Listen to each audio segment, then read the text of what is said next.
Bom, agradeço a todos por esse convite, né? Eu espero que a apresentação da Mariana não tenha desestimulado alguns alunos, né? Mas eu quero, como eu estou nessa casa que eu estimo muito, eu quero primeiro falar algumas palavras, agradecer por me receberem.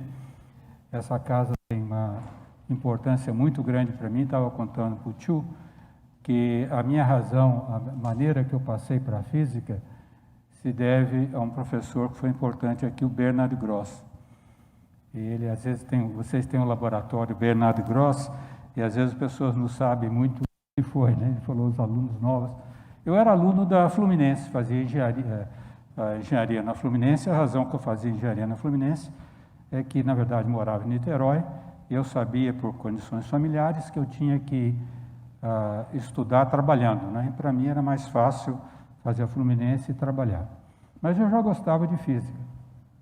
E como eu estudei trabalhando, ao terceiro ano da faculdade, eu já tinha recursos para ir fazer física na PUC do Rio de Janeiro. E eu estava pensando em largar a engenharia e fazer física na PUC do Rio de Janeiro, mas aí veio esse senhorzinho, senhorzão, né, que ele era alto, veio dar aula, ele é professor no INT, veio dar aula na Fluminense de medidas elétricas. Até hoje eu lembro das aulas. E não sei quantos de vocês já foram na Fluminense antiga, tem um morro, Outeiro São João Batista. Ele subia pacientemente, com toda aquela educação alemã, né? Subia e dava aquelas aulas espetaculares. Alguns alunos não gostavam, porque ele era muito metódico, né? Dava aquela aula, fazia questão de saber medir tudo de um capacitor e de um indutor e assim por diante. E as aulas eram dadas no laboratório do INT, Instituto Nacional de Tecnologia, no Rio de Janeiro, perto da Praça Mauá. Então, eu cheguei a ele e falei, professor, eu gostaria muito de passar para a física. Sei que o senhor é físico, eu queria que o senhor me aconselhasse, porque eu tenho condição, porque naquela época, no Rio de Janeiro, o vestibular, a pessoa que chegasse a ter uma classificação, quinquecentésima, mais ou menos, podia escolher onde estudar. E eu poderia passar para a PUC, né? E ele falou uma coisa, eu gosto de falar para os engenheiros, que eu gosto para os físicos, eu sempre repito. Ele falou, olha, a física tem uma espinha dorsal. Essa espinha dorsal chama-se mecânica quântica, eletromagnetismo e mecânica quântica. Mecânica clássica, eletromagnetismo e mecânica quântica. E com um pouquinho de matemática, ele falava. Bom, como tu já fizeste, naquela época, na engenharia, nós tínhamos métodos matemáticos para engenharia, muito parecido com o curso de física matemática, né? Eletromagnetismo na elétrica, tem um curso de eletromagnetismo muito bom, que, aliás, era dado por um professor, um militar, que esses militares, hoje em dia, deviam copiar. O general Argos, vou ter que tirar isso, está me atrapalhando. O general Argos Moreira. Então, ele dava aula, criou o primeiro acelerador no Brasil, acelerador de elétrons. E o mecânica clássica tinha também, se já tiver. Então, você deve só aprender mecânica quântica. Então, faça o seguinte, compre o livro do Alonso Fim, de Física Moderna, vai lendo, quando você for fazer as aulas experimentais no NT, vem falar comigo e acabe a engenharia e faça a pós-graduação em Física. E foi o que eu fiz, e foi, eu acho que um conselho muito bom, porque também trazer a engenharia para a física me ajudou muito na área que eu trabalho. Então, agradeço a ele e quero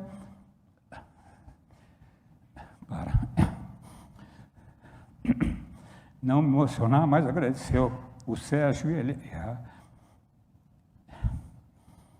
O Sérgio, eu estava no MIT, e os dois vieram visitar o MIT. E tinha um colega, eu fui para o MIT na época do governo militar. E tinha um colega que estudava no MIT, que vinha o tempo todo falar comigo, um colega brasileiro, perguntando o que eu era, o que eu fazia no Brasil. E como jovem, eu acho que todo jovem naquela época era um pouco socialista, né? Eu era desculpe que eu me emociono, alemão, da Juventude Universitária Católica.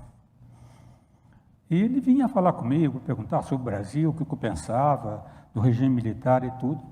Aí foi o Sérgio, que veio, me chamou, andando comigo nos nos jardins do MIT, me falou que ele era um filho de um delator, que foi o interventor da Universidade Federal do Rio de Janeiro.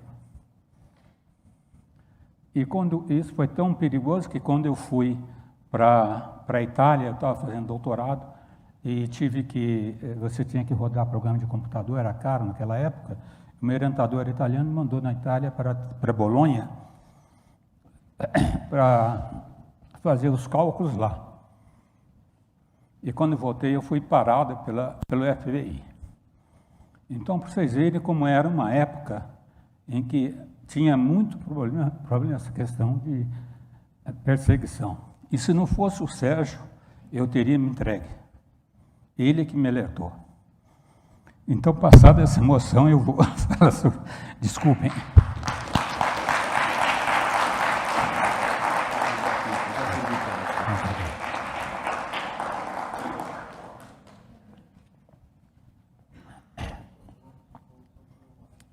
Quando você sentou perto de mim, eu não podia deixar de esquecer desse episódio. Bom, vamos voltar, eu vou me alegrar um pouco agora, falar um pouco de ciências, política pública no atual cenário negacionista. Essa não vai ter uma conotação, talvez um pouco possa parecer política, mas nós chegamos à conclusão, e foi a Mariana que me convenceu nisso, que é absolutamente essencial nós trabalharmos mais fortemente politicamente. O Vanderlei sabe, quem já esteve nos Estados Unidos, como cientistas nos Estados Unidos, sabem trabalhar politicamente, para defender, não só defender a ciência, mas principalmente incorporar a ciência na formulação de políticas públicas para o benefício da sociedade. Isso é absolutamente essencial.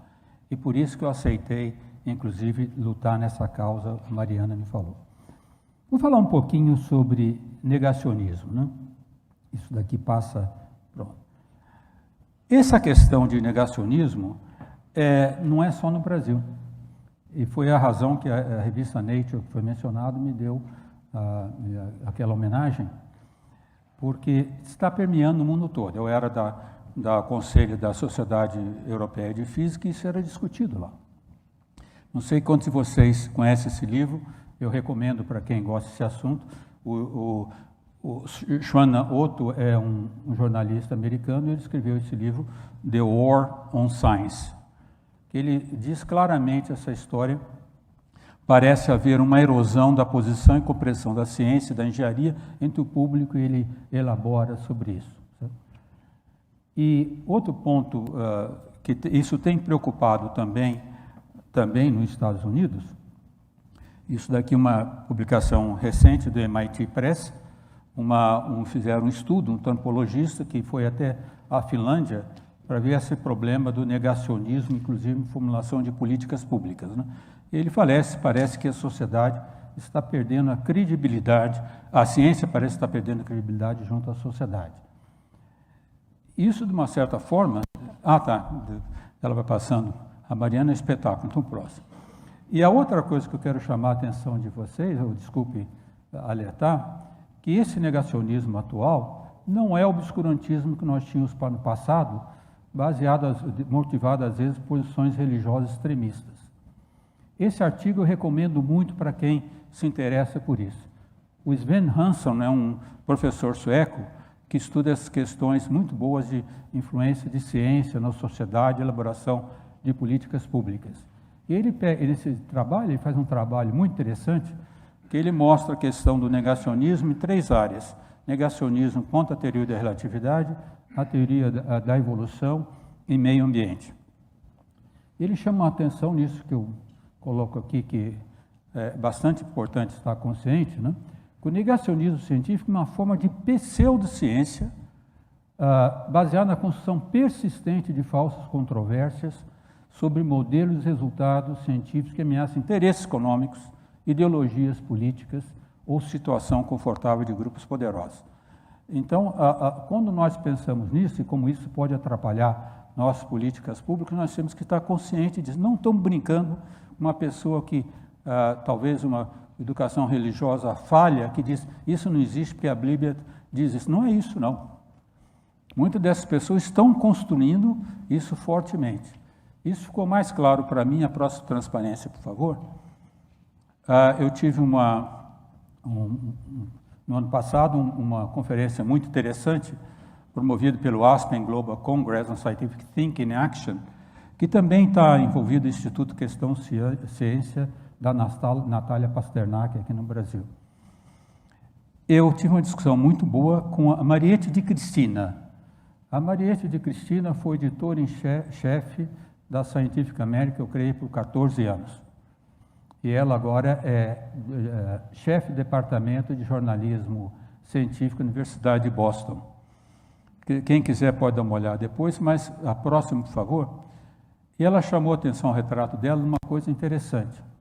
Ela diz: a revolução digital e as mídias sociais mudaram substancialmente a forma de comunicar ciência.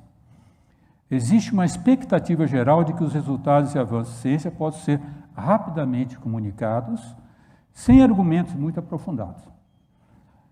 A comunidade científica não está preparada para comunicar a ciência dessa forma, tem ciência duas vezes. Né? Mas os negacionistas sabem usar isso. Né? Eles sabem usar isso contra nós de uma forma muito ardilosa. O próximo, por favor.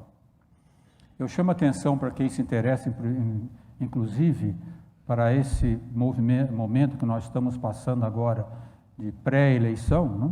Para estar atento, ler esse livro desse jornalista italiano, Giuliano da Empoli, Os Engenheiros do Caos.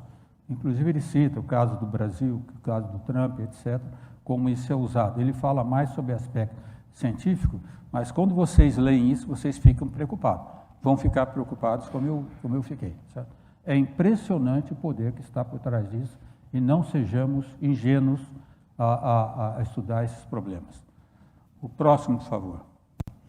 Então, nós estamos agora num momento, num cenário muito desafiador de como fazer ciência e política científica responsável em tempos de negacionismo. Certo? Como nós fazemos isso? O próximo, transparência, por favor. Aqui está o exemplo claro que nós temos do nosso presidente, né? Que ele disse, antes de tomar posse, com o chanceler Ernesto de Araújo, ele deu uma entrevista para o The Guardian, e foi a primeira preocupação que eu tive muito grande como diretor do INPE, quando eu li essa entrevista, dizendo que o aquecimento global era um complô marxista. Né?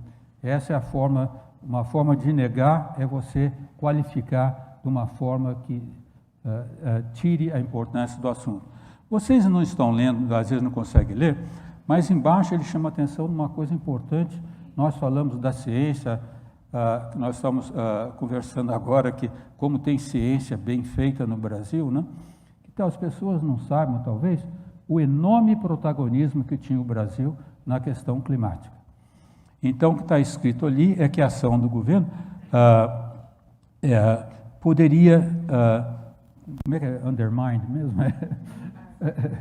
Minar o enorme prestígio, o papel de liderança que tinha o Brasil em questões climáticas. O que aconteceu? Certo? Foi uma previsão muito clara do que poderia acontecer. A próxima transparência, por favor. Então, eu gosto de perguntar, será nessa imagem, o famoso dia da chuva negra em São Paulo, eu não estava em São Paulo, cheguei no dia seguinte, um aluno do laboratório me deu um tour, que ele tinha coletado água da chuva, impressionante o que tinha de poluição. Né? Será que esse aquecimento global simplesmente, é somente um complô marxista? Vocês já ouviram muito falar sobre isso, mas nós temos, próxima transparência, um exemplo muito claro. Né? Isso daí está o relatório do IPCC, esse foi de agosto do ano passado, tivemos agora em março, né? Mas não tem a menor dúvida, e nós sabemos que nós temos negacionistas, eu não estou falando isso para cortar o tempo, mas nós temos negacionistas não só no governo, até na comunidade científica. Tem um famoso prêmio Nobel de magnetismo físico, certo? Que ele é negacionista contra o clima. Saiu até da American Physical Society, depois se descobriu que ele tinha grande parte dos seus projetos financiado por empresas de combustíveis fósseis. Né? Então, precisa tomar muito cuidado nessas coisas. Mas vocês veem aí, eu não vou até falar naquele gráfico de cima, muitas pessoas dizem que, os que criticam, que o aquecimento global é previsão de modelos muito complexos. Modelos numéricos são complexos, você tem que simular o que vai acontecer daqui a vários anos, resolvendo a equação de Navier-Stokes, com um monte de fontes químicas, etc., que nós sabemos de matemática, isso é um problema mal condicionado, que se diz, né? Só que tem uma coisa, a física básica do aquecimento global é simples, é transferência radioativa. E desde o trabalho inicial de Svante Arrhenius, Prêmio Nobel de Física, né? Depois das medidas de 1932 do Guy Callendar, que deu início à ciência de mudanças climáticas, nós sabemos, podemos vir para o passado, fazer medidas e estimar pelo menos o mínimo que a temperatura vai aumentar. O que vocês estão vendo no gráfico de baixo é a previsão desde a Revolução Industrial, 1850 até 2020, a evolução da temperatura. Aquela mancha verde, com uma linha verde mais customizada, a mancha da variação entre diferentes modelos climáticos. O IPCC não faz cálculos, o IPCC analisa resultados, consolida resultado de publicações científicas. Ele está usando da ordem, eu acho, de 35 modelos hoje em dia. Mas a verde, aquela linha verde é a média, e aquilo é o que seria observado se não tivesse efeitos antrópicos. E aí, então, inclui os ciclos de Milankovitch da Terra, da órbita da Terra, inclinação, inclui emissão de gases de efeito estufa, erupção de vulcão, tudo aquilo ali. A linha amarela que está, aquela mancha mais amarelada, com a linha quase cor de laranja, essa incluiu o efeito antrópico. Se vocês levam em conta o efeito antrópico. E a linha preta é um medido. A linha preta é medida. Então, um grande negacionista que existe, mudanças climáticas da área científica, um colega meu, começou o mestrado comigo, colega nosso, né? Luiz Carlos Molion. Cheguei para ele, Molion, explica de onde que sai isso. Me dê outro resultado. Porque nós sabemos que é modelo científico, nós temos um resultado experimental. Está aí, o modelo está... Me dê um outro modelo que explique por que isso ocorre. Ninguém dá, né? Mas eles usam essa forma de pseudociência para dizer que em tal lugar aconteceu, isso assim por diante. Isso é o perigo. A próxima transparência, por favor. Isso aí que vocês estão vendo, tá, a outra questão importante. O presidente Bolsonaro disse que nós ainda mantemos 60 e tantos % das florestas brasileiras. Infelizmente, não só ele, o Lula também aconteceu isso, antes, até na época de Sarney, estimulado por um colega nosso, cientista da Embrapa, Evaristo Miranda, financiado por ruralistas, que diz que nós não, até doutor, né, que nós não desmatamos. O que vocês estão vendo aí é o gráfico da Agência Espacial Europeia. Esses pontos vermelhos são dados do aumento do crescimento de desmatamento 5 anos, 2000 a 2005, 2000 a 2010, 2015 a 2020. Tá? Vocês notam no final o impressionante como está no sul da Amazônia. Todo esse arco do desmatamento, né? Nome dado por uma colega nossa da UFRJ, que já faleceu, infelizmente. Nesse arco de desmatamento aí, a temperatura média da Terra, desculpe, da Amazônia, já é da ordem de 2,5 graus do que o resto da Amazônia. E a estação seca já dura 3 semanas a mais. Então, isso é realidade, isso está acontecendo. Quem for eleito, seja o governo que for, vai ter que atacar isso de peito.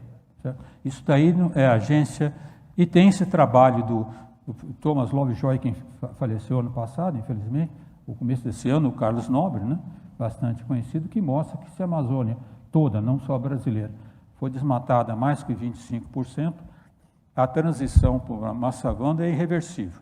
Esse modelo do Carlos Nobre é contestado, porque é baseado no modelo que ainda não está completamente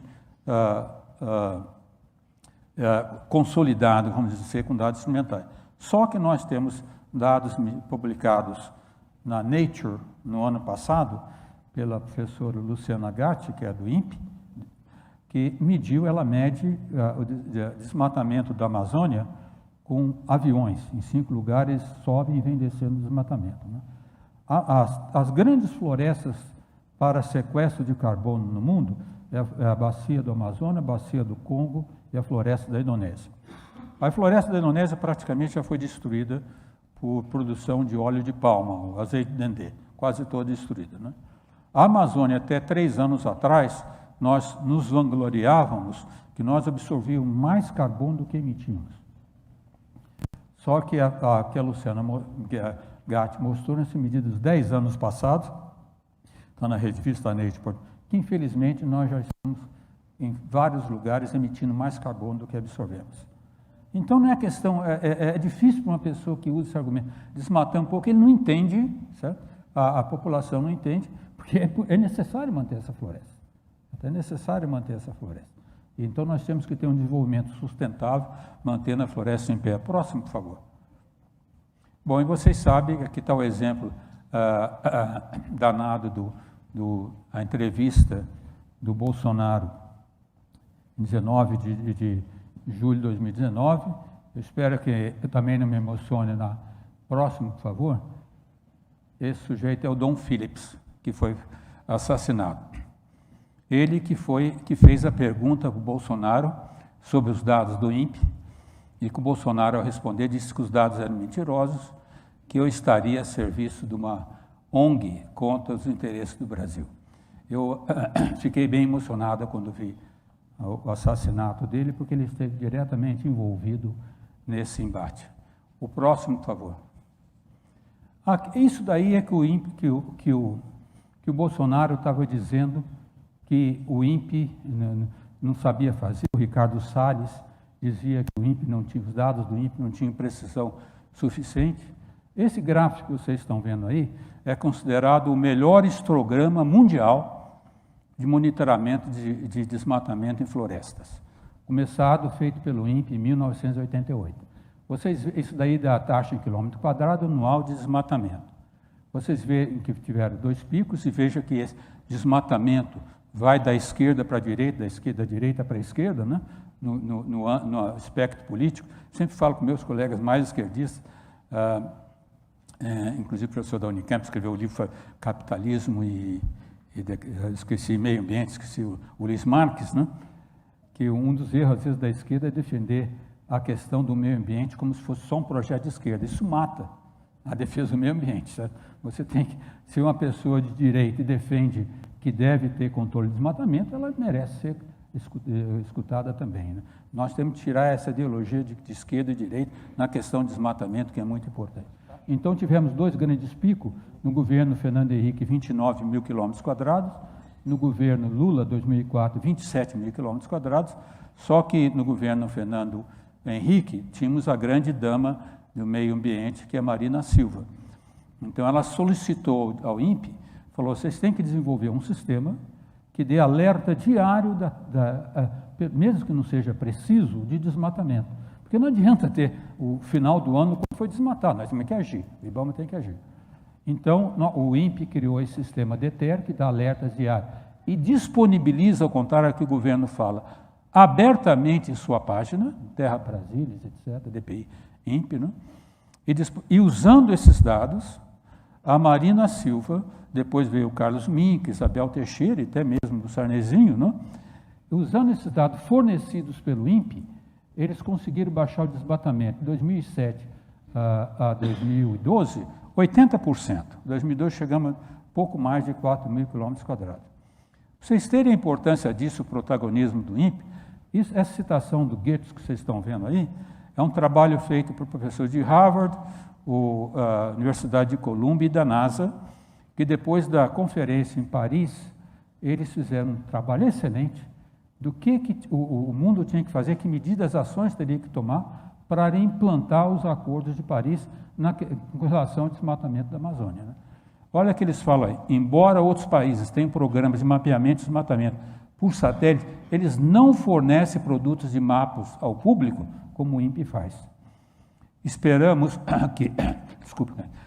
que mais países imitem o Brasil ao fornecer informações oportunas e disponíveis publicamente, e assim por diante. Vocês podem ver o protagonismo que o INPE tem. Um colega nosso, ela trabalhou com ele, era diretor do INPE, o Gilberto Câmara, quando era diretor do INPE, como o INPE começou a desenvolver o satélite de monitoramento e era dono, junto com a China, até então, todos os dados de monitoramento da Terra, as imagens eram vendidas. O Gilberto Câmara entrou em contato com o China e falou, para que nós cobramos não paga o lançamento de um satélite? Vamos disponibilizá-las gratuitamente. Isso foi uma reviravolta no mundo.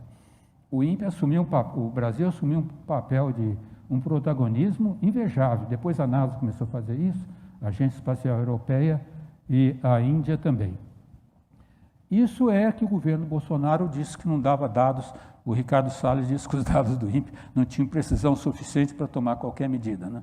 Isso é um negacionismo intencional. É intencional, não é porque não saiba, é intencional. Certo? Em próxima a transparência, por favor. Então, claramente, eu reclamei, né? Vocês podem ler, eu usei palavra meio forte, sua atitude é pusilânime e covarde. Naturalmente, ele não sabia o que significava isso, né? E depois de discutir com o Ricardo Salles, pelo menos deu uma contribuição para o português, porque, segundo a Virgínia me falou, naquelas 2 semanas, pusilânime foi a palavra mais procurada no Google, né? O significado, deu um pico enorme para saber o que era pusilânime, né? Mas aí foi que eu realmente tive que reagir e espero que nós saibamos sempre reagir contra essas coisas. Ali é eu discutindo com o Ricardo. Isso foi a coisa mais difícil de tudo que aconteceu para mim, ver esse senhor bonitão de frente falando mentira. Aí é difícil, sem perder a paciência. Por favor, o próximo, a transparência. E é claro que eu reagi e ele me despediu, e isso daí saiu em todos os jornais internacionais e foi razão das honrarias que eu recebi. Próxima transparência, por favor. Só para chamar a atenção que esse ataque negacionista, que nós temos que se preocupar, não foi só o INPE, né? Temos aqui a questão do ICMBio, que houve uma proibição grande de publicar artigos sem aprovação de um burocrata militar acima deles. É claro que quem já teve laboratórios no mundo todo sabe que todo trabalho científico tem que ter um clearance acima, isso é normal, certo? Mas dentro da metodologia científica, não um sargento dizendo se tem que ser publicado ou não. Próximo, por favor, também só da área, tem essa mensagem da Natália Pasternak, com relação à questão do Covid que nós tivemos, o problema seríssimo agora. Só para não perder muito tempo, o próximo, por favor. Então, nós temos que tomar cuidado, certo? Nós estamos num período eleitoral, indo na direção mais do que a Mariana tem falado, né? Nós estamos num período eleitoral e nessas próximas eleições, eu gosto de dar sempre essa mensagem, nós não teremos, as pessoas falam para ter desenvolvimento tem que ter vontade política. Eu sempre falo um pouco mais de vontade política, tem que ter competência. Porque nós não vamos ter desenvolvimento sustentável e socialmente justo sem políticas públicas fortemente ancoradas no desenvolvimento científico e tecnológico. É assim que funciona. Por exemplo, a maneira de desenvolver sustentavelmente a Amazônia, uma delas é o projeto Amazônia 4.G do professor Carlos Nobre. Vocês leem lá que vê que é fortemente embasado no avanço científico e tecnológico. Não podemos fazer as coisas como fazíamos 50 anos atrás, fazer uma nova Zona Franca em Manaus, repetir com a mesma tecnologia de 1960.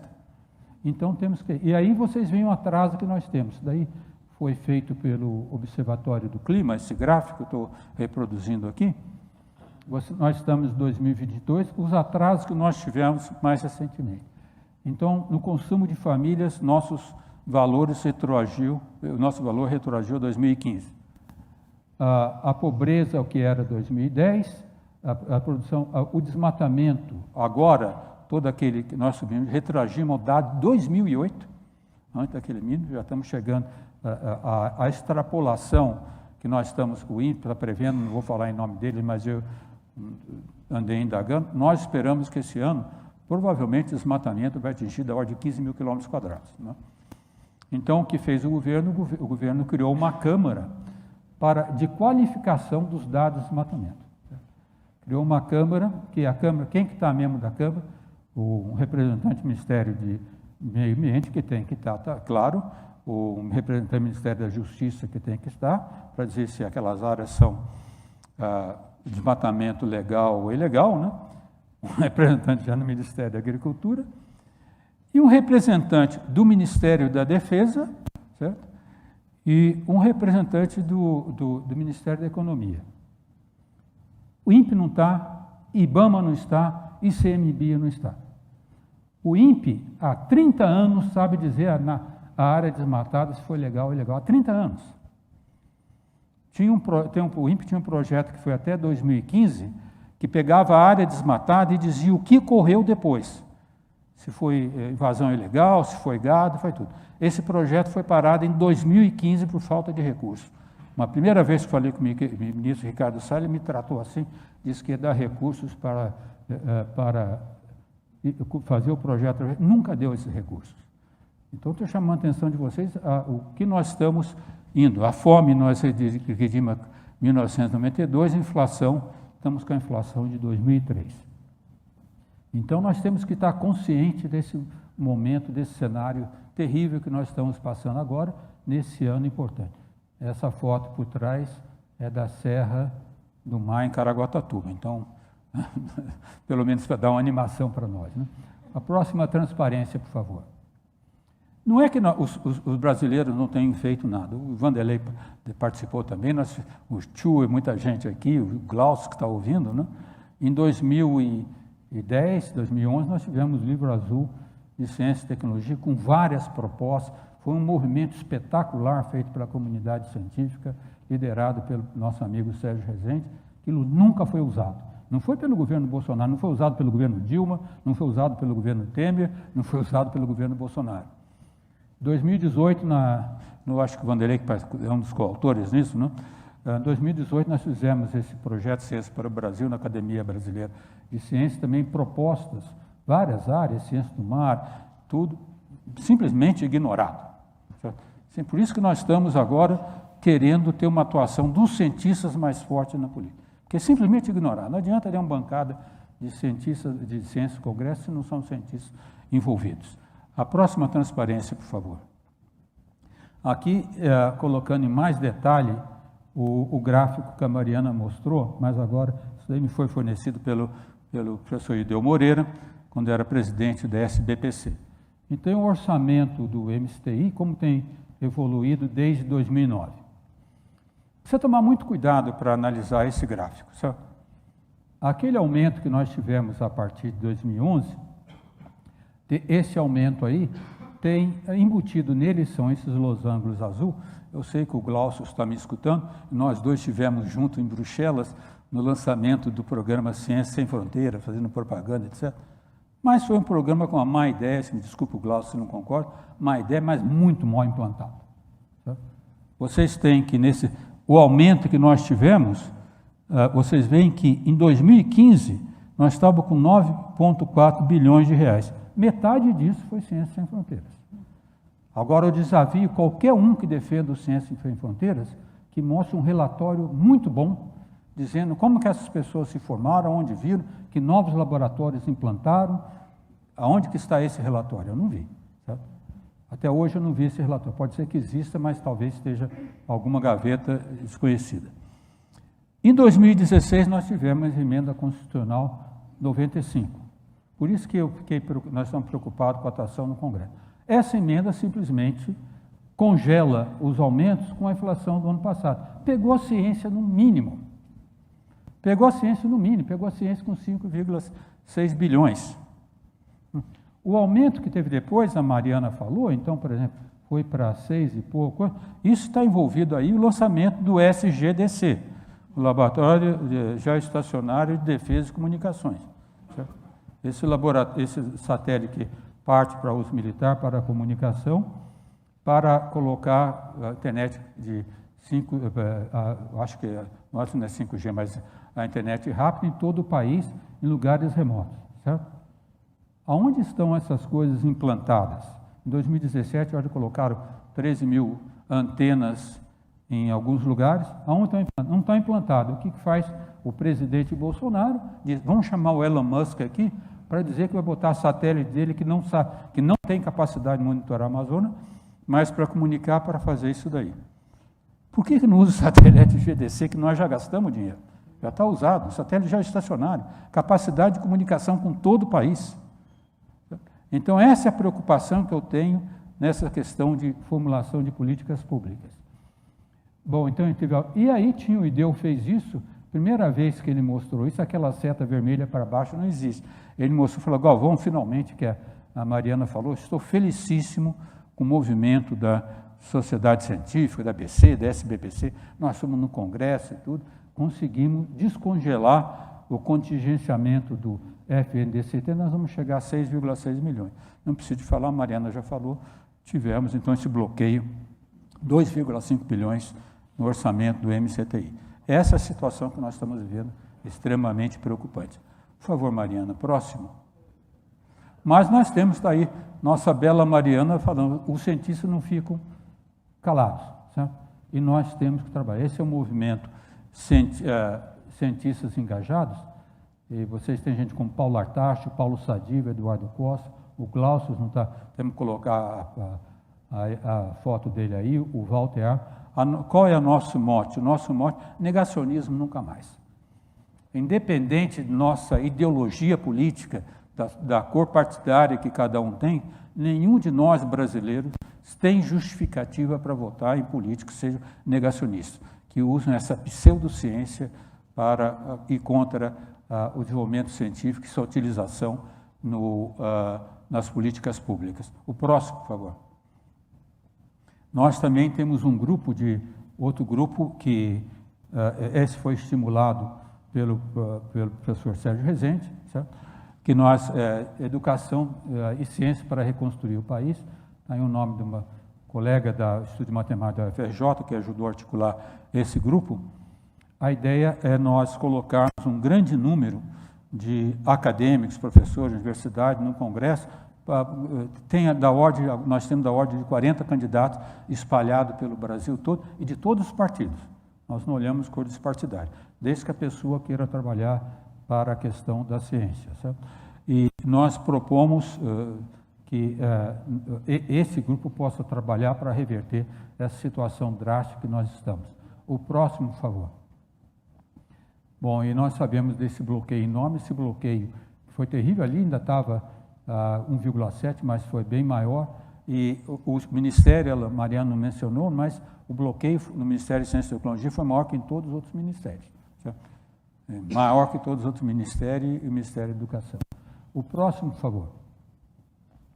E aí, como todo cientista nós fazemos, vamos começar uma nova área, eu estava começando com a primeira coisa que nós fazemos, vamos olhar o que está publicado, o que fez, né? O que está prometendo. Meu avô dizia o seguinte, quando você vai trabalhar com político, só tem de olhar duas coisas no político, o que ele fez e o que ele promete, certo? Essas duas coisas têm que ser coerentes. O que ele promete tem que ser o que você acha que tem que ser feito, mas isso daí tem que ser baseado no que ele fez. Tá? Então, o que nós sabemos que ele fez, mas eu resolvi olhar alguns programas de governo com relação a dois pontos. A questão apoio à ciência e tecnologia, que é uma área que eu gosto muito, e também o meio ambiente, que eu estou bastante envolvido. O próximo, por favor, Mariana. Eu estou colocando 3 programas só aqui, que os programas não estão elaborados, certo? O Bolsonaro não tem um, então eu estou usando dos generais. Tem o projeto Nação Brasil em 35, né? E eu estou analisando sem nenhuma, não quero dar nenhuma apologia política de jeito nenhum. Estou analisando friamente como o cientista faz quando analisa a paper, né? Então, por exemplo, no programa dos generais, eles têm um capítulo grande sobre ciência e tecnologia, o que deve ser aplicado, e eu acho que qualquer um de nós, se ver friamente, não saber quem fez, concordará com a maior parte das coisas que eles propõem, não há a menor dúvida. O programa do PT, do Lula, né, infelizmente ainda não tem um programa elaborado, né, mas menciona, tem a ciência mencionada, ainda já manifestei isso pessoalmente, né, porque uma das pessoas que está envolvida na questão do meio ambiente, o professor Paulo Artacho, então pude falar com ele pessoalmente, muito amigo, ainda de uma forma muito vaga. Eu espero que esse grupo possa elaborar esse programa de uma forma mais detalhada da importância da tecnologia. No espectro da esquerda, na verdade, o programa mais bem feito é, de longe, do Ciro Gomes. Se vocês forem... Eu não estou fazendo propaganda política, certo? Estou só analisando que vocês lerem o que está. Está muito bem elaborado a questão de ciência, tecnologia e inovação, como é que vai ser feito lá. Nós podemos não concordar com alguns pontos, mas falar. Vamos falar agora sobre o outro, que é meio ambiente. Por favor, próximo. Meio ambiente, o mesmo projeto dos generais, aí é terrível. Aí é terrível. Né? No meio ambiente, eles outra vez repetem toda essa lenga-lenga do Evaristo Miranda, que o Brasil produz sem desmatar nada, que nós somos elogiados no mundo todo pela nossa produção, preservando a Amazônia. Eu não sei que mundo que eles estão lendo essas coisas, né? No mundo todo. Então, isso daí é terrível. Isso daí, quando você lê, ela produz cerca de 30% a mais que há 15 anos, e algumas coisas são verdadeiras, mas usada de uma forma ardilosa, para que eles simplesmente estão dizendo o seguinte: não tem preocupação com relação à Amazônia. Continua business as usual, porque nós estamos muito bem. No programa do PT está bem mais explícito, ainda é diretriz, mas explícito, a preocupação com a mudança climática. Eles têm que especificar um pouco melhor, e também no programa do Ciro Gomes tem todo um capítulo muito bem feito sobre essa questão, inclusive na questão da Amazônia. O próximo, por favor. Eu quero terminar então com essa mensagem outra vez. Uma manhã em Caraguatatuba, às 5 horas andando de bicicleta, essa imagem eu tirei para que nós não saiamos com um sentimento negativo. Em janeiro de 2023 tenhamos um alvorecer semelhante em nosso país, com a luz penetrando na escuridão negacionista com suavidade, mais pujantemente. Obrigado a todos.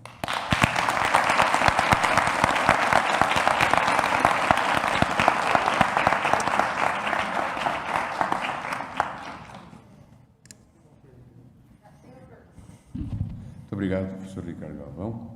Vamos então começar aqui por algumas perguntas que nos fizeram em termos de no chat do YouTube, e depois vamos passar aos questionamentos aqui do público presentes. Então, a primeira pergunta vem do professor Glaucio Oliva.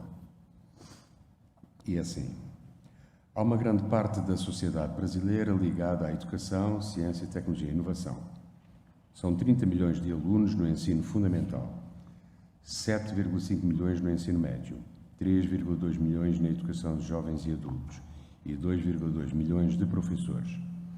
No ensino superior são 8,5 milhões de alunos da graduação, cerca de 300 mil na pós-graduação e mais 350 mil docentes. Contabilizando, só os votantes são 22 milhões de votos. Pergunto, por que não temos representação significativa nos diversos parlamentos do país?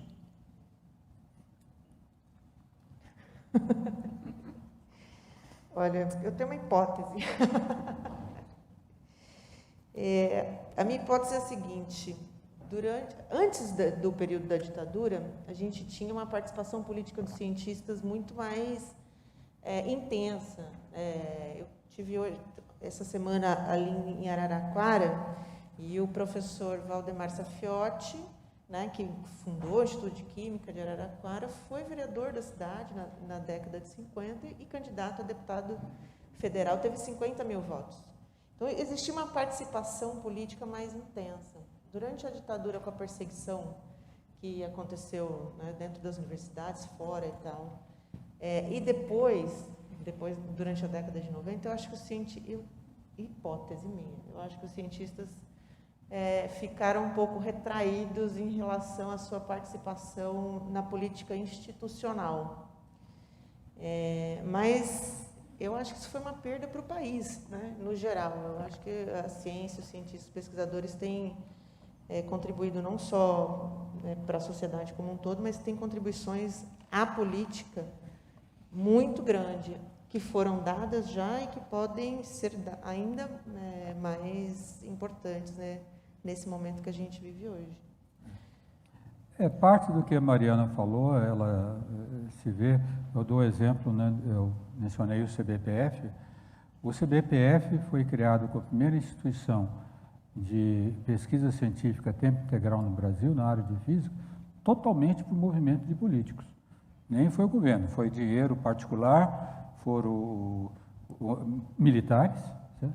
Almirante Lins e Barros, e generais, deputados e empresários, Foi criado. Isso se perdeu ao longo do tempo. Eu tenho a impressão, Mariana, que também nós na classe acadêmica, vamos dizer, nós afastamos da política, não vendo a política com bons olhos. Vamos ser honestos. Certamente. Eu, quando a Marina veio falar comigo, para participar um pouco nessas coisas, eu falei, olha, ela falou, eu sei que você vai ter reação. Muita gente não gosta de falar de política, né? Mas agora ficou claro, com todo esse movimento negacionista, respondendo, nós temos absoluta condição de trabalhar. Vou dar um exemplo claro, não precisa botar todos esses números, né? Vamos pegar o estado de São Paulo. Nós queremos fazer uma bancada, qualquer coisa que represente a ciência e tecnologia. Ora, por que precisa de um deputado federal? Da ordem, sei lá, 100, 200 mil votos, um estadual, uns 50 mil votos, certo? Se pegar as 3 universidades paulistas, temos isso longe. Temos isso longe, certo?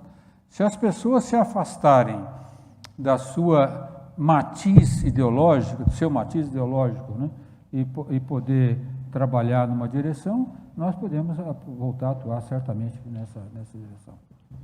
Muito bem. A segunda pergunta vem do professor Esmerindo Bernardes. Ele pergunta, há algum link para informações sobre a Marcha da Ciência 2022 em São Paulo? Que pergunta maravilhosa. A gente ainda não tem a página da Marcha pela Ciência esse ano, mas tem um QR Code. Tem como colocar o QR Code na internet? A gente tem um formulário.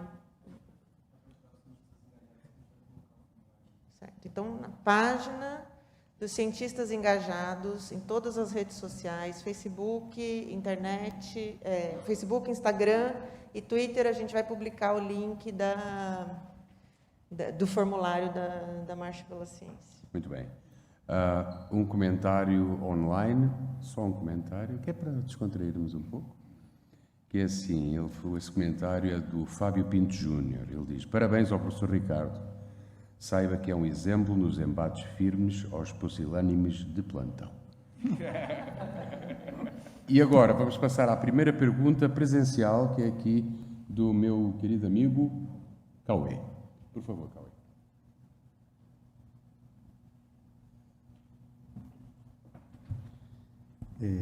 Para falar daqui, né, para poder ajudar na parte da gravação. Então, primeiramente, boa tarde a todo mundo. Eu sou o Cauê, sou estudante de Educação Física lá no Butantan. Sou diretor de universidades públicas da UNE e também faço parte dos cientistas engajados da área da graduação, que a gente já começa a discutir desde cedo através da iniciação científica, mas também pensando em como trazer essa ciência para o ensino médio, para o ensino fundamental, para que a gente consiga consumir essa ciência desde cedo. Dizer que é um prazer estar numa palestra dessa, né, conseguir estar num ambiente tão rico desse. E eu não ia fazer essa piada, mas eu preciso dizer que, para mim, o Ricardo Calvão é o Stan Lee da ciência. Porque ele me lembra muito o Stan Lee, o bigodinho é muito característico, mas porque é fantástico na produção científica e também na informação e na possibilidade de levar tão longe, né? Mesmo eu que não sou um dos maiores fãs, sei quem é essa pessoa.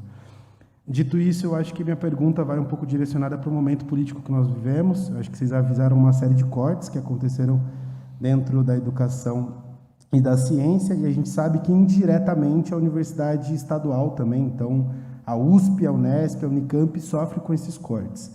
Queria entender um pouco sobre isso e queria entender também essa situação atual que a gente está vivendo no nosso país. A gasolina está num preço altíssimo, e uma das soluções que não me parece nem um pouco inteligente para resolver o problema da gasolina é tirar o imposto, o ICMS, que é o recurso direto que as universidades públicas estaduais recebem, além dos próprios estados e municípios que utilizam desse recurso para conseguir fazer investimento.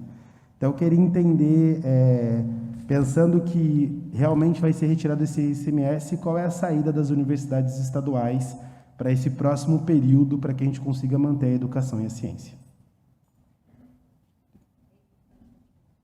Bom, na USP, a USP está realizando, acho que alguns professores sabem, né? As 3 universidades paulistas estão realizando estudo de cenário agora. Tá? A preocupação é muito grande, eu estive na segunda-feira conversando sobre isso, então estamos fazendo estudo de cenário. A situação é muito grave.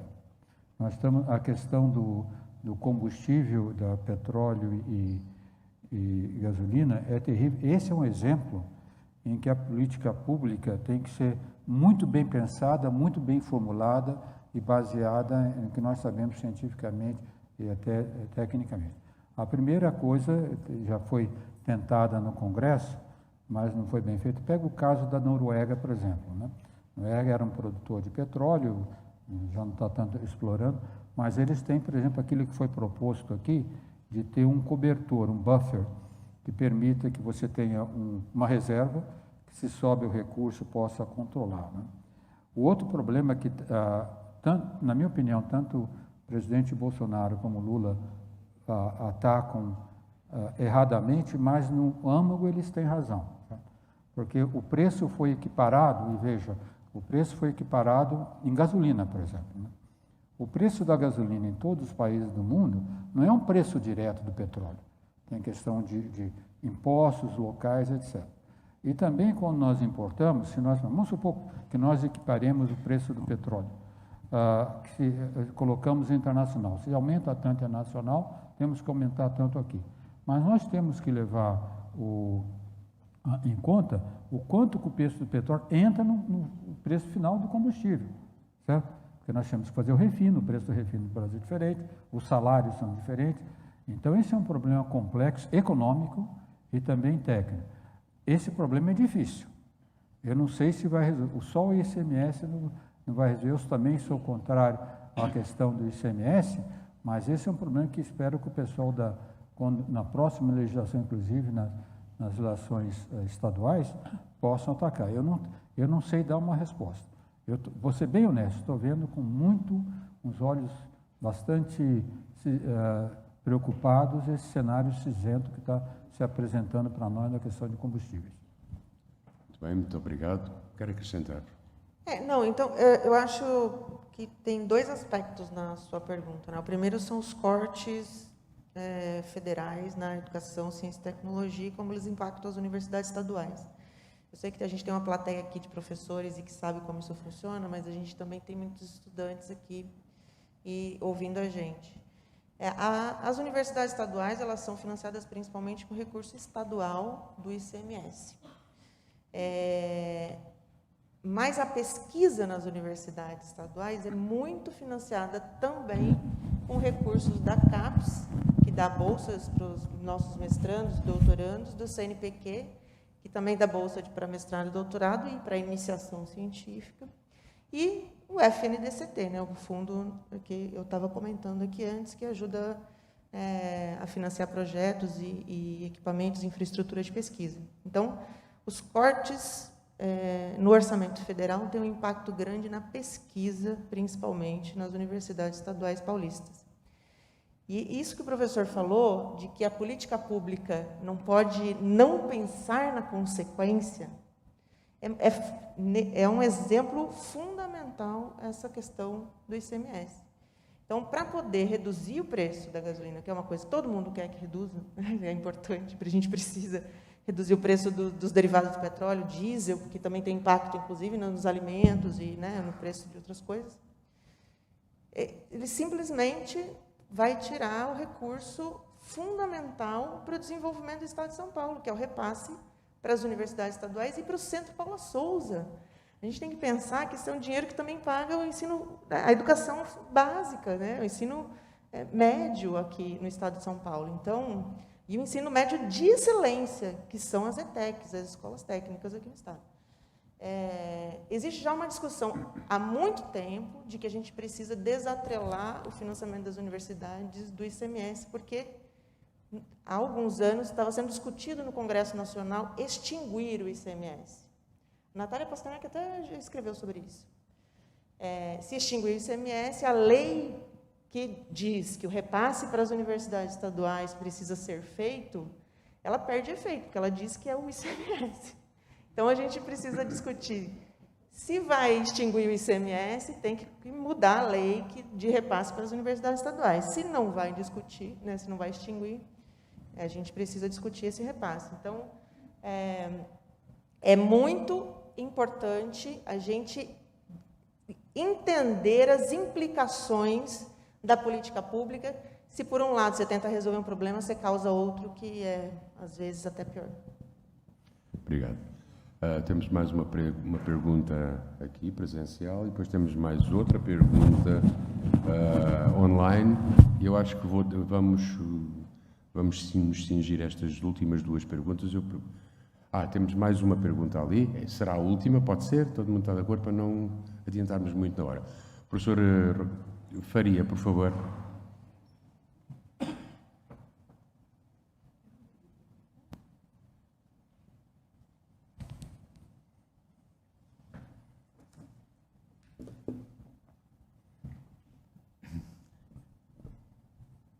Queria, em primeiro lugar, agradecer enormemente a Mariana, ao Ricardo. Eu acho que esse debate aqui é um debate extremamente importante, crucial, e eu diria até, de certo ponto, decisivo para o futuro do nosso país. As questões trazidas por esse debate, acho que são fundamentais.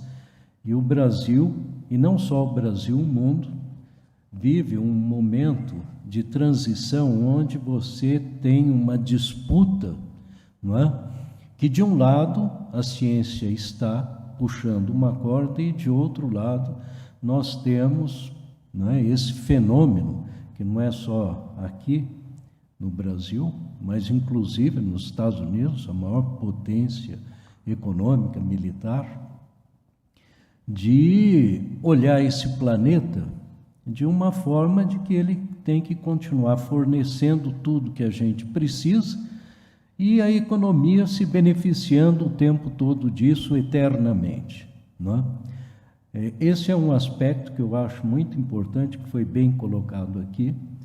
O outro aspecto é aqui no Brasil, o desenvolvimento científico, que a gente que trabalha com ciência há décadas percebe, sente, vivencia, que é uma turbulência, passa de repente por um período manso, laminar, vem outra turbulência e assim por diante. Nós entramos numa turbulência e parece que ela não vai acabar tão rapidamente, e continuamos fazendo o nosso trabalho. Agora, um aspecto importante que foi colocado aí, e aí eu vou colocar a minha pergunta, é o seguinte, não sei se foi a Mariana ou o Ricardo, mas chamou a atenção de que as mídias sociais estão aí, tá certo? E parece que o pessoal que está puxando a corda do lado de lá, eles sabem usar muito bem esse instrumento, misturando fake news com realidade, etc., e vendem muito bem a ideia que eles defendem. Vou dar um exemplo muito claro aqui que eu estou cansado de ver nas mídias sociais. É o seguinte: nós temos que ter mais terra para plantar, porque o mundo vai consumir mais alimento, e ao longo dos anos, ao longo das décadas, a economia brasileira sobrevive à base de vender alimento.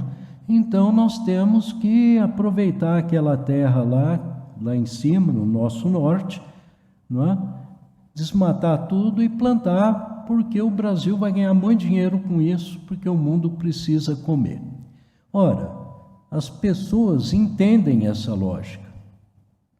Agora, nós que estamos puxando a corda do outro lado, que não somos contra o agronegócio, nós temos que começar a usar a mídia, as mídias sociais, para colocar os argumentos científicos, porque os argumentos científicos são os argumentos elaborados, estudados, mas passar isso na linguagem que a pessoa vai ler e vai falar, é verdade isso. É aí que nós estamos perdendo o jogo. É via mídias sociais, o jornal traz muita coisa interessante, eu leio, mas quantas pessoas leem crônica, opinião em jornal hoje? Muito pouco. Mídias sociais, não. a questão de a gente entrar de confronto, não é? Choque frontal contra o negacionismo, eu acho que a gente perde. Eu já tive experiência disso. Você não pode ir para o confronto e falar, está errado. Você não pode chegar e falar, escuta, a Terra não é plana. Isso é um absurdo, não é? Você tem que convencer com argumentos lógicos, tá certo? De que aquilo lá está errado, aquela informação está errada. Então, acho que todo movimento é extremamente válido e eu acho que nós temos, enquanto cientistas, que nos organizarmos, sim, mas nós temos que aprender a conversar com a população. Eu acho que isso é fundamental. E aí nós vamos ter argumento de falar, por isso que a ciência precisa de mais recursos, porque a população não entende por que a ciência precisa de mais dinheiro. Ela até entende o porquê a educação precisa, não é? Eu acho que esse é um ponto que eu gostaria até de colocar, não é? Se a gente vai fazer movimento organizado, e devemos fazer, devemos ter voz no parlamento, nas assembleias, as nossas entidades, não é? SBPC, as academias, não é? Devem trabalhar politicamente, devem, mas nós devemos começar a aprender a fazer um movimento conversando com a população. E só para finalizar, nós temos uma bandeira importante que a gente pode falar para a população, é desenvolvimento sustentável.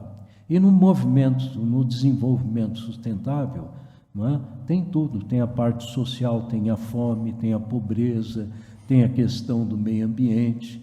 Eu acho que esse é a grande bandeira, o mote que a ciência tem que passar para a população, porque esse futuro que está aí na frente depende basicamente do desenvolvimento sustentável. Gostaria, não é, que a Mariana e o Ricardo comentassem, tá certo, esse aspecto, se acham válido ou não. Roberto, bem colocado. Eu vou começar talvez porque eu que coloquei aquela imagem da Marieta, de Cristina, que ela chama atenção sobre isso, né? Tem um ponto importante só para qualificar melhor, Roberto, é que nós temos que nas redes sociais, você tem razão, ela atinge muito mais. Eu, por exemplo, não usava redes sociais, foi ela que me convenceu que eu tinha que usar redes sociais de qualquer jeito, então arrumei um rapaz que possa usá-lo. As redes sociais têm um problema, que às vezes não é tão culpa dos cientistas, né? Que certas respostas, nós sabemos, necessitam de profundidade. Algumas coisas necessitam de profundidade. Sabe? É muito difícil, às vezes, colocar sem maneira profunda. Então, eu já falei isso no almoço, mas estou repetindo em vários exemplos que eu tenho dado. Como fazer? Quando eu era presidente da SBF, um aluno do Ceará me mandou uma mensagem dizendo o seguinte: o que a SBF pensa do professor Olavo de Carvalho, que diz que Einstein estava errado? E aí ele explicou, porque eu tenho agora não lembro se era Instagram, uma rede social, e eu gosto muito, sou estudante de ensino médio, e gosto muito de responder às questões científicas erradas. Quero saber o que vou colocar. Eu nunca tinha ouvido falar no Olavo de Carvalho, nunca tinha ouvido, mas ele mandou o link, eu acessei. A primeira coisa que me chocou como cientista é que, como você vai, quando um time vai jogar contra o Palmeiras, respeito ao adversário, sabe? Então, eu sou corintiano, não sou palmeirense. Então, a primeira coisa que me chocou, o sujeito falava bem. O sujeito falava bem, e pior, é isso que eu falo, negacionismo, que é a pseudociência pensada, de uma forma muito ardilosa. Tá? Então, qual foi o discurso dele? Ele falou, final do século XIX, teve dois cientistas americanos, o Mike e Morley, fizeram uma experiência para ver se a Terra roda em torno do Sol. Tá? E dá a referência. Eles fizeram a medida durante um ano, não tiveram nenhum resultado. Então, ao invés de concluir o óbvio, que a Terra é parada, chamaram um cara maluco chamado Einstein, que resolveu mudar a física. E ele explica as coisas da física, em vez de concluir o óbvio. Agora veja, Roberto, olha a forma de lógica. Ele cita um trabalho científico. A pessoa que é formada e não teve um bom colegial, que não sabe alguma coisa, ele já começa a acreditar naquilo. E depois, essa imagem vai ao encontro do que ele já quer acreditar. Ele já tem uma predisposição para acreditar. Nós temos que ter isso em mente. Sabe?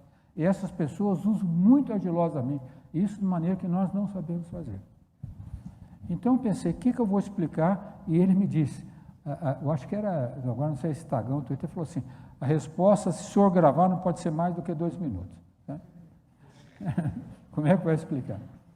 O que eu disse a ele? Faça o seguinte, escreva para os seus seguidores, se quiser, mande até para o professor Olavo de Carvalho, a informação que se não fossem as correções relativísticas para o relógio do satélite, o erro no GPS seria da ordem de 10 km por dia. Certo? E dê uma citação na internet, aí eu sugeri, aonde isso é explicado de forma simples. Ele me respondeu depois que foi um sucesso. Certo? Então, às vezes, só que nós não conseguimos fazer isso em tudo. Tem várias coisas que não conseguimos. Se o sujeito vai falar, alguém diz que emareamento quântico não existe, vai explicar isso. Vai explicar isso na profundidade do Twitter, do Instagram. É dificílimo. Então, vamos nos perdoar um pouco também, certo? Mas, como ela disse, a de Cristina, nós temos que aprender a fazer isso. Porque nós temos, o teu ponto foi essencial. Esse pessoal usa a rede social e, como a Maria de Cristina falou, isso criou, nós não temos ideia, uma expectativa na população em geral, e nós passamos 3 horas uma vez na reunião do Conselho da Sociedade Europeia de Física discutindo isso para a Europa. Criou na população uma expectativa muito forte de respostas fáceis e rápidas. Quer dizer, aquela estação ciência que o professor Ernesto Ramur nos levava, quase não existe mais. Eu, quando estava diretor do INPE, eu quis reabrir, nós discutimos muito com ela, o INPE tem visita, para o pessoal vir que não estava bem montado. Comecei a falar com as pessoas, falei, olha, não gasta dinheiro com isso. Você tem que fazer filmes do Instituto, mostrar alguma coisa, o pessoal vai ver na mídia, ele não vai vir, ele vai ver na rede social, ele não vai vir aqui. Então mudou, é um paradigma que mudou. Tá? Então, infelizmente, nós vamos ter que aprender, espero que consigamos no futuro. Desculpe, Mariana. Essa questão das redes sociais é importante. Primeiro, antes de falar das redes sociais, eu só queria lembrar e falar que a gente está se organizando para montar uma bancada do conhecimento, a bancada da ciência, e o professor Ricardo Galvão é pré-candidato a deputado federal. Então, assim, essa organização, e eu sou pré-candidata a deputado estadual, então a gente não está falando só da boca para fora, não é assim, precisamos, né? A gente está dizendo, olha, precisamos e a gente está aqui oferecendo, né, a nossa experiência para, inclusive, estimular outras pessoas que têm interesse em se candidatar e falar assim, olha, é possível, é legal, é importante a gente ter essa representação. Agora, como se comunicar com as pessoas, professor, a sua equipe falou 2 minutos, você tem sorte, a minha equipe de comunicação fala em 30 segundos. É vídeo de 30 segundos, é muito difícil. Mas o formato de conversar com as pessoas, quanto mais você conversa, mais você aprende a falar de forma mais simples o que você faz. Então, a professora Ivone está aqui e eu faço parte de um projeto chamado Projeto WASH, que dá bolsa de iniciação científica para aluno de ensino médio de escola pública. Inclusive, o Vinícius está aqui atrás, também faz parte do projeto, e a professora Ivone é orientadora de bolsista de ensino médio nosso. E a molecada pergunta de tudo, Eu dei uma palestra uma vez na escola, o pessoal perguntou se existia possibilidade de construção de máquina do tempo. Eu falei, gente, eu sou especialista em energia, como assim, máquina do tempo? Vamos perguntar para o pessoal lá da engenharia se pode? Não sei, mas eles perguntam, você fala, você é cientista? Eles perguntam tudo, e aí você vai elaborando essa conversa. Eu dei uma palestra esses dias num parque, dia do meio ambiente, fui dar uma palestra sobre meio ambiente num parque lá em São Paulo, no centro da cidade, e aí a gente foi falar sobre rios voadores. Por que é importante manter a floresta em pé?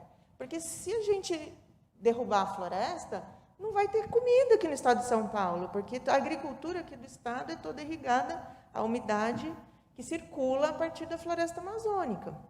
Então, é assim, a gente está simplificando um pouco? Está simplificando, mas né, as pessoas exigem hoje que a gente simplifique. Então, a floresta preservada tem possibilidade de produzir muito mais valor para a sociedade, se houver investimento em pesquisa ali, desenvolvimento do que tem lá, que a gente nem sabe de tudo que tem lá, do que derrubar a floresta e botar um pasto, ou mesmo plantar soja, ou qualquer outra coisa que seja feita com a derrubada da floresta. Então, isso é uma coisa que a gente vai, quanto mais a gente fala com as pessoas e ouve as perguntas, mais a gente elabora de forma mais simples aquilo que a gente tem de conhecimento.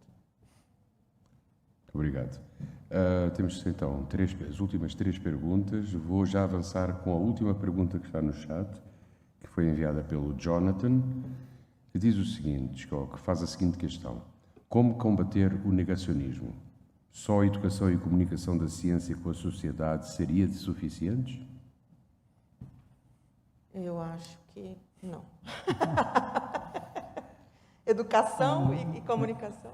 Eu acho que passa pelo binômio, mas eu aproveito essa pergunta para anunciar, nós da Sociedade Brasileira de Física estamos preparando um documento que deve sair em uma semana online, se não saiu ainda, das nossas propostas para os próximos governos, não só da presidência, para também os candidatos a governos de Estado, né? E aí vem o ponto principal. Eu, por acaso, notei teu sotaque português, me lembrei, semana passada, estava com o professor Manuel Heitor, no Instituto Superior Técnico, foi 14 anos ministro de Educação, Ciência e Tecnologia de Portugal, somos muitos amigos, né? E falando das iniciativas até na Europa. Certo? Até na Europa eles estão preocupados porque esse negacionismo precisa realmente de uma sociedade bem formada. Né? Precisa, quer dizer, nós, nesse capítulo da SBF, nós colocamos as 3 coisas principais da educação. Né? A educação é complicada, né? Tem uma frase famosa de Einstein que diz o seguinte: é um milagre que nós tenhamos ainda pessoas que tenham curiosidade depois de ter passado pela educação formal, né? Então, é interessante essa frase de Einstein. Então, a educação tem 3 objetivos. Primeiro, é claro, atender os anseios que os cidadãos têm de conhecimento, de descobrir coisas novas, até como Mariana pensou, né? Depois tem a parte prática também, né? Nós temos que formar os cidadãos para terem capacidade de desenvolver uma profissão, ter um desenvolvimento científico. E o outro, às vezes é esquecido, nós temos que formar os cidadãos para que eles tenham capacidade de discernimento das políticas públicas que lhes são oferecidas, certo? Então, eles têm que ter essa capacidade de discernimento. E isso está nos preocupando muito, porque nós estamos agora no movimento, e isso não é do governo Bolsonaro, vem de antes, mas está implementando agora, a Base Nacional Curricular Comum, certo? Que está sendo problema. Só para ter uma ideia nesse negócio de física, nas escolas públicas brasileiras, nós temos uma deficiência de 44 mil professores de física, 44 mil. Certo? Todos os nossos cursos de licenciatura que formam, o número de estudantes formados é ridículo em frente à nossa necessidade. Certo? Então, nós temos que mudar o nosso paradigma, como formar isso.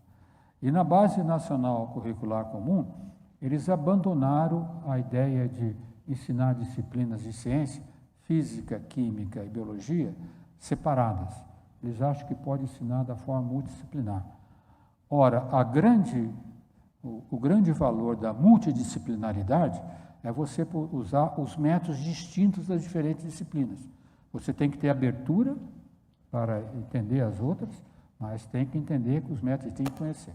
Ora, o que acontece com a Base Nacional Curricular Comum?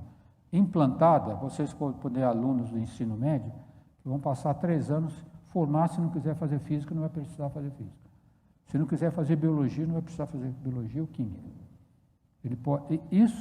O perigo para isso, para esse conceito da sociedade que tem um conhecimento mínimo para poder discernir sobre políticas públicas, vai ser terrível.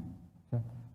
Nós da Sociedade Brasileira estamos extremamente preocupados com isso, porque nós achamos que no ensino médio os alunos têm que ter uma formação razoável, é o que se chama o currículo Cambridge, que é o nível mais baixo, não é avançado, mas a pessoa tem que ter um conhecimento. Se você ler, daqui a pouco começa a computação quântica. Se a pessoa não entende nem que aquilo está fazendo, é terrível. Né? Então, o negacionismo, ela falou, é importante, o Roberto também falou, a comunicação, mas um ponto essencial, batemos na mesma tecla, mas a educação é absolutamente essencial. Eu concordo com o professor, acho que a gente tem que ter educação, tem que ter divulgação científica, mas combate ao negacionismo também se faz com política pública cientificamente embasada. Então, você ter um presidente negacionista não ajuda no combate ao negacionismo. Então, nas próximas eleições, 1º de outubro, quem quiser combater o negacionismo, não vote em negacionistas. Foi mencionado aqui, quem mencionou a Terra plana? Não sei se foi o Roberto, alguém mencionou a Terra plana. Eu estava contando hoje no almoço com o tio que em 2019, final de 2019, fui visitar uma cidade no norte de Manaus, chama Rio Preto da Eva. Eu fui com uma TV holandesa, fizeram um documentário espetacular sobre a Amazônia, 5 lugares da Amazônia, não só no Brasil. E nós fomos ver um desmatamento, né? Era um desmatamento e queimada, falar com o proprietário. E a repórter holandesa que mora no Brasil, fala bem até português, me apresentou o proprietário e falou: esse é o professor Galvão, que era diretor do INPE, o ex-diretor do INPE, não do INPA, porque na Amazônia tem o Instituto Nacional de Pesquisa da Amazônia. Ele disse: não, eu sei o que é INPE, eu conheço o INPA, já fui várias vezes, e sei que o INPE faz pesquisa espacial. Né? Agora eu pergunto, por que vocês fazem isso? Porque nós sabemos que a Terra é plana, o próprio governo já disse. Então, na hora, eu já tive que pensar um pouquinho para responder, dei uma resposta. Você tem... aí não tem nem mídia, né? Eu tinha que responder na hora ali. Eu nem lembro como é que eu respondi. Mas quando eu saí, a repórter holandesa que tinha vindo, ela entendeu um pouco a pergunta e me disse: estou aqui há 3 semanas no Brasil e eu escutei mesmo esse negócio de terra plana, etc., que tem gente que acredita no governo. O ministro da Educação não publicou um informe dizendo que isso, na verdade, dá informações? Isso é a primeira coisa que aconteceria na Holanda. É o que ela falou. A pessoa, não toma nem essa... O ministro de Ciência e Tecnologia, ela perguntou: um astronauta não fez uma declaração pública forte? Então, nós não podemos ter esses negacionistas. Muito bem, eu pedi a gentileza de vir até aqui para colocar a sua pergunta, que é a penúltima pergunta desta sessão.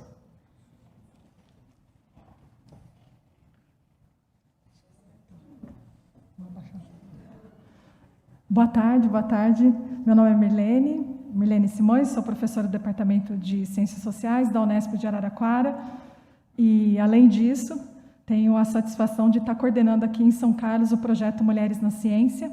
Em São Carlos, é o primeiro livro que está sendo escrito com essa temática e que tem como a primeira pesquisadora a professora Ivone, nossa grande mestre, e é uma satisfação, né, estar aqui, então, com vocês. E quero agradecer a professora Mariana, professor Ricardo, porque trazer consciência não é simples. E vocês fizeram de uma forma tão boa e tão suave que a gente está aqui até agora. Isso sinal que a gente está, né, ganhou corações e mentes, né? Então, agradecer por essa tarde de consciência E a pergunta vem no sentido de que vocês já estavam tratando agora, antes da minha pergunta, né? Qual que é o próximo passo? Porque é importante a gente ter um plano de ação, e eu tenho certeza que vocês devem estar com isso já em mente. E por que isso é importante? Para a gente ganhar outras pessoas que não puderam estar aqui hoje, que não estão vendo pelo YouTube. Então, como que a gente pode ter acesso a esse plano de ação que vocês já devem ter pensado, para a gente poder, sim, sair pela universidade e dizer, olha, não, esses daqui realmente nos representam, eles estão preocupados com a questão da ciência, e para a gente poder ganhar outras pessoas também. Obrigada. Já convida ela para nos convidar a Araraquara. Pronto, isso. Bom, próximo passo. Sigam cientistas engajados nas redes sociais. O professor Galvão agora também tem rede social, então também está no Twitter, no Instagram. Eles podem até se filiar aos cientistas. Podem se inscrever nos cientistas engajados. Esses dias ele cortou o cabelo e perguntou se estava legal. Então, sigam nas redes sociais, compartilhem as publicações, isso é importante, e convidem o professor Ricardo Galvão e eu para fazer esse mesmo debate em outras instituições. Então, a gente está aqui à disposição, eu estou desde segunda-feira rodando o estado, a gente vai para Botucatu amanhã, para a Unesp de Botucatu, estive lá na Unesp de Araraquara. Então, vamos compartilhar essa proposta, essa ideia, não só no ambiente virtual, mas também no ambiente presencial. Convidem a gente que a gente vai, né, professor? Deixar claro para vocês, para evitar qualquer problema, né? Como somos pré-candidatos, não podemos pedir voto, isso não existe. Mas vocês podem atuar, porque nas convenções de final de julho que vai ser definido. Mas vocês podem atuar muito espalhando a notícia, isso que somos pré-candidatos, e que tem mais outras pessoas, até interessadas na questão de ciência, que esse tema é importante, procuram ter uma divulgação a mais ampla possível. Aí o compromisso nosso, até eu já estou aposentando agora, né? O compromisso nosso é trabalhar o máximo possível para esse problema, tentar reverter. Nós acreditamos que seja possível, porque a nossa comunidade é muito forte, né? Então, eu espero que possamos modificar essa situação, esse cenário, que é cinzento por enquanto. Muito bem, antes do nosso diretor fazer o encerramento, vamos à última pergunta, que curiosamente é feita por um aluno do ensino médio, o Gustavo, que eu peço a ele para se deslocar aqui, por favor. Olá, boa tarde. Muito obrigado. Eu sou o Gustavo Ferragini, aluno do ensino médio da Escola Estadual Professor Sebastião de Oliveira Rocha, uma escola pública. Então, fico muito feliz de estar fazendo essa participação e agradeço essa palestra maravilhosa. Antes de começar a minha pergunta, eu gostaria de usar uma frase que eu gosto, que foi ministrada pelo Oswaldo Cruz. Meditai se só as nações fortes podem fazer ciência ou se é a ciência que as faz fortes. Eu acho que isso é um pano de fundo muito interessante, porque a minha pergunta caminha com isso. Como a juventude pode ajudar a comunidade científica a reagir aos ataques contra o conhecimento no território brasileiro agora? Porque eu acredito que delegar isso ao futuro é se preparar para o caos. Obrigado.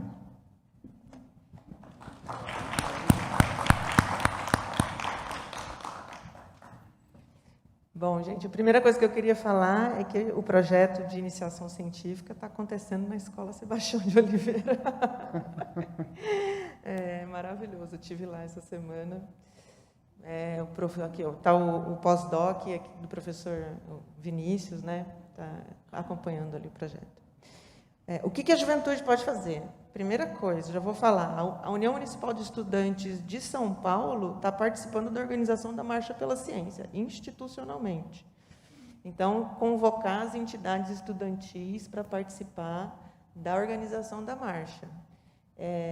E esse ano, as entidades estudantis fizeram uma campanha para que os jovens tirassem título eleitoral. Agora não dá mais tempo, mas assim, quem tem título eleitoral, coloque a mão na consciência e vote com ciência, entendeu? Antinegação, voto antinegacionista esse ano, fundamental. Então, o que tem para fazer agora é isso, não eleger negacionistas de jeito nenhum, participar das mobilizações em defesa da ciência, que inclusive aqui em São Carlos já está sendo organizada. Eu acredito que tem dois pontos importantes, isso tem me ajudado e tem com alunos do ensino médio, né? Esse pessoal é muito bom, falo até para o meu neto, né? Esse pessoal é muito bom em redes sociais. Tá? Então, uma coisa que já peço até para vocês, algumas sugestões que eu dou. Né?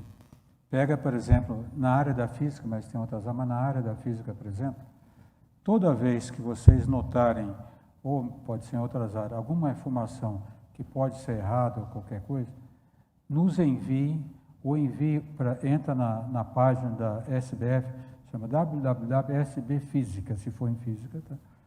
Nós criamos lá uma coisa chamada Verifísica.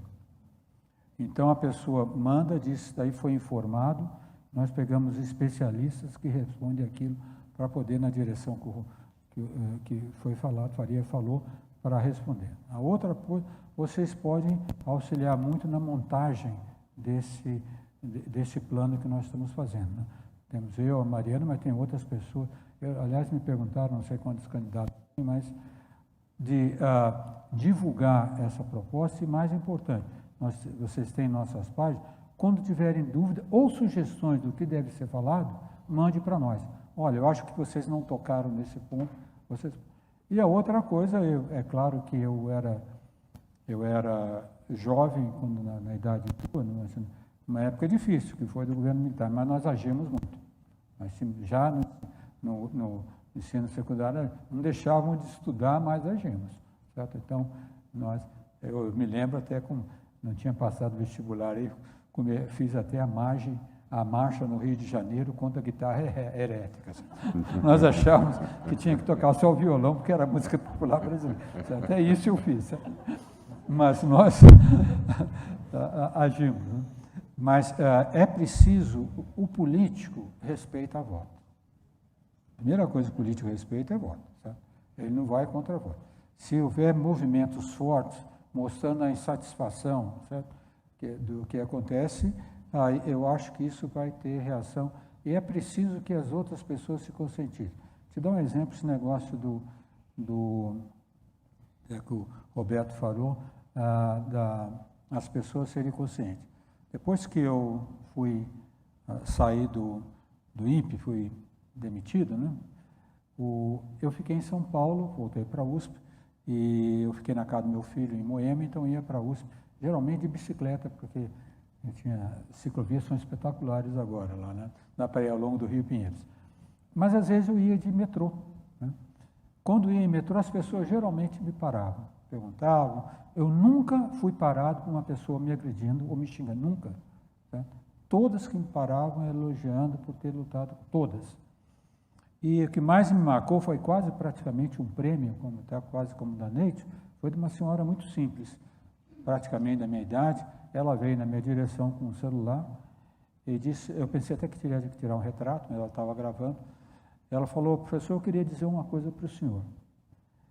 Eu nasci em São Paulo, eu sou paulistano, nasci em São Paulo e vivi a vida toda em São Paulo. Para mim, a Amazônia era um matinho no norte do país que não tinha nada a ver com a minha vida. O que aconteceu com o senhor, o que foi na mídia e as respostas, me fez abrir os olhos, tomar consciência. Eu quero dizer para o senhor que tanto no meu trabalho como na minha paróquia, eu criei movimentos em defesa do meio ambiente. É isso que tem que entrar na sociedade. Muito obrigado. Então, meus amigos, estamos na reta final. Peço ao professor Osvaldo, por favor, para encerrar este seminário especial, por favor. Para encerrar, eu queria agradecer a todos que estão nos vendo pelo canal do YouTube, a todos presentes aqui, na pessoa da professora Ivone, que é sempre uma honra enorme ter a professora Ivone aqui conosco. Eu queria agradecer mais uma vez a Mariana e ao Ricardo Galvão, e eu queria te pedir licença, Mariana, para fazer um agradecimento especial. Estou agradecendo vocês dois pela visita, pela palestra, pelo engajamento de vocês. Eu queria pedir licença para você, Mariana, para fazer um agradecimento ao Ricardo Galvão, que não é só pelo dia de hoje, é pelo trabalho que ele fez pela CAPES, CNPq, CBPF, INPE, SBF, Física no Brasil, Ciência no Brasil, Amazônia, por tudo que ele fez pelo Brasil e continua fazendo, e com essa disposição de nos defender e continuar lutando para que a nossa sociedade seja mais justa. Muitíssimo obrigado, Galvão. Não tem mais o que a gente possa falar de agradecimento.